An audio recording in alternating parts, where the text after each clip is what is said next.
Hey, yo, what's up, man? It's your boy DJ Shades. I'm in the building. I'm in Bowl 55 restaurant in Parktown North. They gave us some awesome food here. I'm here with this beautiful guest, Lesedi.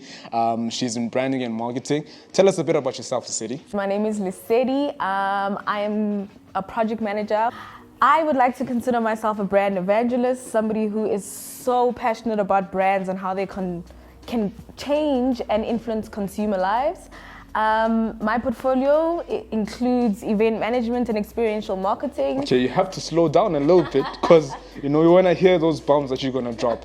So, brand evangelist, my first time hearing that word, by the way, today. I got you. So, what have you worked on? Just some of the highlights of your career. Okay, so 2 highlights of my career. First one was having worked on the Delicious Food and Music Festival, in 2015. And another big highlight was Coca-Cola taking over Christmas in 2017. How was that? Oh man, like I said, the influence that brands have on consumers, you never get to understand that until you're actually within the back end and you actually see how giving something from a brand to a consumer can change a consumer's day or life. So having worked on Coca-Cola, what we did was in December of 2016, we took over transportation. So, with everybody going home on the different platforms, on the airlines, on the bus stations, in the train stations, what had happened was Coca-Cola decided that we want to give back and we want to wish everybody a Merry Christmas. Big surprise elements, when you get onto the Greyhound bus, you get a Christmas carol brought to you by Jason Goliath, and we also had Celeste Nduli. So She's actually funny. Extremely. She's amazing. She's amazing. Jason is also amazing. And with that, it was just Coke saying, we recognize you. We appreciate you guys as our consumers. We know that you're there, and we just want to say thank you. And this is the smallest way that we can do that. Very, very mind-blowing, Also another learning curve. I find that with working on some of the brands that I've worked on, for me, it was also just as much of a learning as much as it was a job. Delicious as well. Again, I want to ask about that. I've been trying to get on that. Delicious was amazing. Funny, I started on Delicious as an intern. Really? Wiping paper plates. Wiping plates as well with tissue in the green room with artists. And in that moment, you hit the ground running, no time to be a groupie. There's Zahara walking past, there's the late Bob Mabena, who's the MC, walking past. And you also just get to see how much those people are just as human as you. So great exposure. Again, when you backstage and you can see how a performance can impact 15,000 people, you realize that your job is done. You can go and you can sleep. For someone else, it would seem like a futile experience or something small, but that's just how brands influence people in the smallest way. Oh, that's dope. That's dope. I want to ask you, in terms of the whole artist and the whole PR thing as well. Managing, making the two work together, artists can be challenging. I know it very well. Artists are like toddlers. So how do you do the whole PR thing and the whole artist, especially for big festivals such as DSTV Delicious Festival? How do you make it work in terms of how you manage the whole procedure? I think the key with that is just outside of everything, as everyone would know, just proper planning and liaison, I think the thing with artists is that if you're firm and you also show them that you know what you're doing and you have plans in place, it keeps them at ease. Obviously, there'll be the exception of somebody who wants to be known or want to be a diva or want to be a king, but ultimately, you just softly explain that, look, we're all here to do a job, you manage, it's all about managing a person. Like I said, it's like dealing with a toddler, a toddler will always try and push a boundary. And as humans, that's what sometimes artists do. And just showing them that, look, we're here to do a job. I'm here to best service you in the best way possible. And can you then service the people? And somehow, it works. But ultimately, if you show that it's a collective effort and just, brush ego, like I'm here to make your life easy. Brush ego. Yeah. Also, again, it's an ego game. It's an ego thing. And ultimately, to get what you want to the best optimum, you just need to play into it. All right, that's actually dope. It's dope. I feel as though you are more in tune with the psychological aspect of branding and managing and marketing. I feel as though that's your vibe. I want to ask you though, in terms of event production, because nowadays a lot of artists are doing their own events, creating their own platforms. Which is a good thing instead of waiting to be booked or to create that own hype and that own following.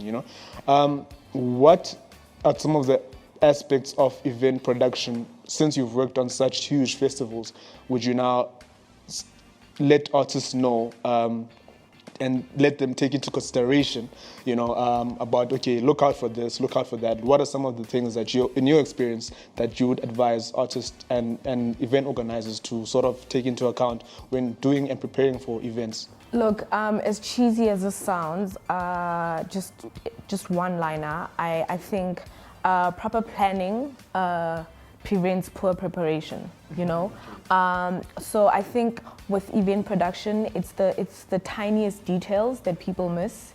It's paying attention to the detail, that people do miss. And with missing that little small... Can you give us like an example of some sort?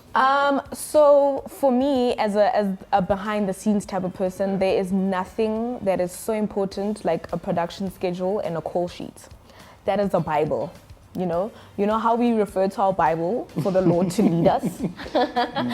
A production Bible helps with event management, and because artists were just known for being booked and getting told this is where you need to be at a certain time, the same needs to go into when they're preparing for their own events, So making sure that catering is on time, making sure sound checks are on time, making sure that riders are adhered to. So for people who don't know, a rider is basically like a specification of what is needed from a sound and from a hospitality point of view, Small things like that can impact the output of an event or the event elements. I think just like with anything marketing and brand related, just paying attention to detail, and just having contingency plans over and above what you've already have a set in stone.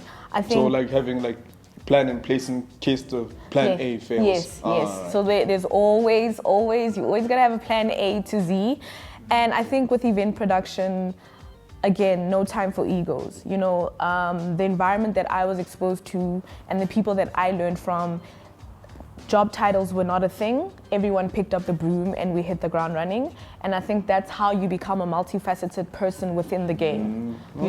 So but that's not my job. When we're on there and it's almost showtime, it's everyone's job.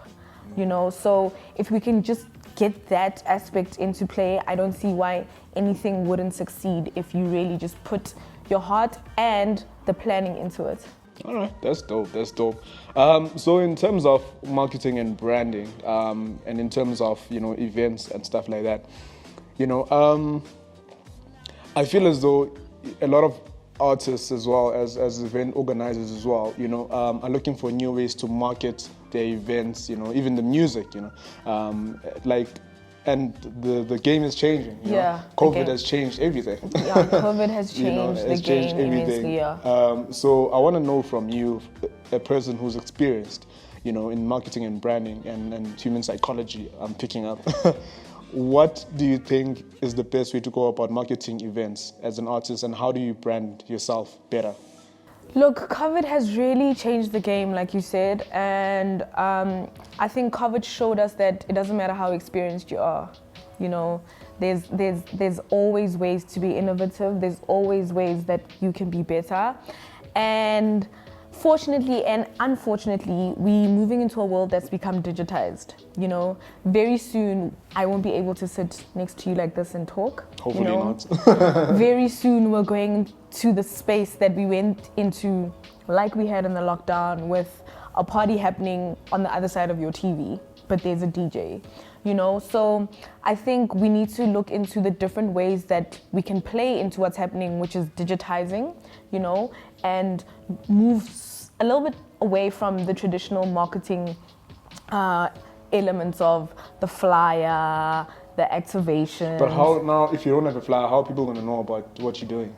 So when I say flyer, obviously digital event flyers have been there via social media platforms, you know. Depending on the magnitude of your event, of course, you're going to have TV, you're going to have billboards, you know. There's digital billboards now that are on highways, that are, you know, are animated, you know. But what I'm saying is that marketing now is very digitized, and that's the only way that we're going to move into, you know. So back in the day, you used to have an activation where there's people, and that's also a marketing stream, you know, just creating a build-up. But now we can see that we can't do that anymore, you know. So it's just finding ways of being innovative. As experienced as anyone is, I think it's something that everyone has taken upon themselves to learn every day, you know. Like I said, the last year has just been a game changer on its own, you know. Especially, I'm sure for you in marketing. Yeah, so it's seen some businesses break down and close. It's given some businesses opportunities to innovate and become different and sell a different marketing package to consumers, to events, to even people like ourselves who are in production in the back end. All right, okay, I hear you. So again, you keep pointing out on the psychology thing. I think it is a big psychology game, because for you to attract, you kind of have to get into the minds of the people that you're trying to attract. Because you have to know how they think, even though you don't know how they think. You have to like sort of. Yeah, you know? So I think, you know, and that's a very important part of your job that you do, that you're going to tell us about, you know, now. But I want us to, you know, have some food to eat. Thank you. It looks so good. It looks good. Yeah. So this is like peri-peri chicken here at Ball 55.